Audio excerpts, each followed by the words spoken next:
Hello everyone, সবাইকে স্বাগতম রান্নাঘর শারমিন আক্তার কিচেন ব্লগ। আসসালামু আলাইকুম, সবাই কেমন আছেন? আলহামদুলিল্লাহ আমি ভালো আছি, আশা করি আপনারাও সবাই ভালো আছেন। আমি আবারও হাজির হয়ে গেলাম নতুন একটি ব্লগ নিয়ে। সবাই দেখতে থাকুন। অবশ্যই ভিডিও টাইটেল দেখে বুঝতে পারছেন আমি আজকে কী রেসিপি তৈরি করতে যাচ্ছি। হ্যাঁ, আমি আজকে মিষ্টি কুমড়ো রান্না করতে যাচ্ছি। কুমড়ো রান্না করার জন্য আমি প্রথমে মাছগুলোকে ভেজে নিয়েছি। এখন আমি একটা কড়াইয়ের মধ্যে পেঁয়াজ, রসুন, কিছু কাঁচামরিচ দিয়ে দিয়েছি। এগুলো আমি একটু ভালো করে ব্রাউন কালার হয়ে আসলে এই যে আমি কুমড়োগুলো দিয়ে দিচ্ছি। আমার কুমড়োগুলো একটু লাল লাল করে ভাজি করে নিব। তবে একটা জিনিস কি, আমার চুলাতে গ্যাস একটু কম। এখন মনে হয় না আমার রান্নাটা এই গ্যাসের চুলায় কমপ্লিট হবে। আমি কারেন্টের চুলায় নিয়ে যাইতে হবে এই রান্নাটা এখন। যাদের গ্যাসের লাইন ওরা যে কী একটা কষ্ট থাকে আল্লাহই জানে। আমি এদিকে হলুদ দিয়ে দিচ্ছি। আর এখন আমার রান্নাটা আমি কারেন্টের চুলায় নিয়ে আসছি। আমার বাকি রান্নাটা কারেন্টের চুলায় কমপ্লিট করতে হবে। দেখতে থাকুন, আমার সাথে থাকুন আমি কিভাবে রান্নাটা শেষ করেছি। আমি কারেন্টের চুলায় একটু হিটটা বাড়িয়ে দিয়েছি, কারণ কি একটু এগুলা ভাজি হলে কুমড়োগুলা স্বাদটা একটু ভালো আসবে। তাই আমি এগুলাকে একটু ভালো করে নেড়েচেড়ে ভাজি করে নেব। আমার যখন এগুলা ভাজি হওয়া কমপ্লিট হয়ে যাবে, আমি ওই গ্যাসের চুলার মধ্যে একটা পাত্রে একটু গরম পানি বসিয়ে আসছে, আর এদিকে আমি এগুলাকে ভাজতেছি। যখন আমার এগুলো হওয়া কমপ্লিট হয়ে যাবে, আর আরেকটা কথা না বললে নয়, আপনারা অবশ্যই সবাই জানেন আমি রেসিপিতে সবসময় মরিচের গুঁড়াটা পরে দিই। কারণ কি, মরিচের গুঁড়াটা আগে দিলে তরকারিটা একটু কালো হয়ে যায়, প্লাস তরকারিটার স্বাদটা একটু কম লাগে। তরকারি যদি তাড়াতাড়ি ঝোল দিয়ে দিই, আমি একটু পরে ঝোল দিই। আমি এখন লবণ দিয়ে দিচ্ছি। আমি একটু পরে মরিচের গুঁড়াটা দেবো। এগুলো একটু ভাজি হয়ে নোক লাল লাল করে, তারপরে আমি মরিচের গুঁড়াটা অ্যাড করব।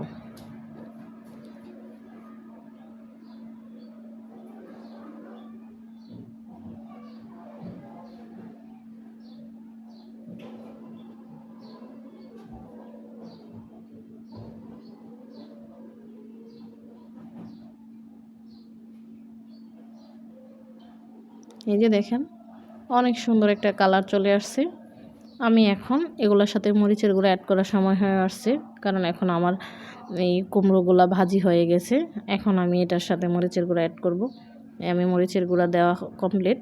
এখন আমি এটাকে আবার একটা নাড়াচাড়া দিয়ে ভালোভাবে লাল লাল করে এগুলাকে একটু ভাজি করে নেব। শীতকালের সবজি না খেলেই তো জমে না। শীতকাল মানেই তো সবজি খাওয়ার সময়।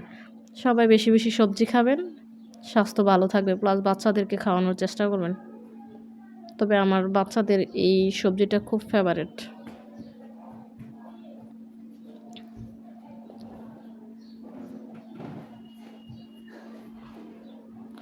এখন আমি এগুলোর সাথে পানি অ্যাড করে দিব। আমি চুলার মধ্যে গরম পানি বসিয়ে আসছিলাম।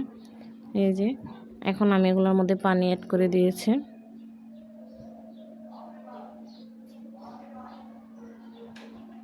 আমার একটা বলক আসলে আমি মাছগুলা দিয়ে দিব।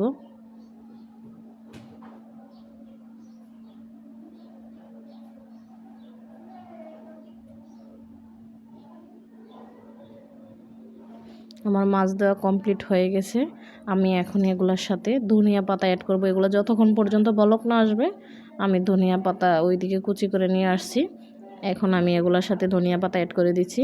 যখন আমার পাতাগুলো দেওয়া কমপ্লিট, আমি এই পাত্রে এই রান্নাটা রাখবো না, আমি আরেকটা পাত্রে ঢেলে নিব। কারণ আমি যে পাত্রে মাছ ভাজি করি বা কোনো তরকারি ভাজি করি, এই পাত্রে ঝোল দিয়ে কোনো কিছু রান্না করি না। রান্না করলে পরে আসে না, মাছ উল্টায় না। তাই আমি এটা একটা পাত্রে ঢেলে নিব।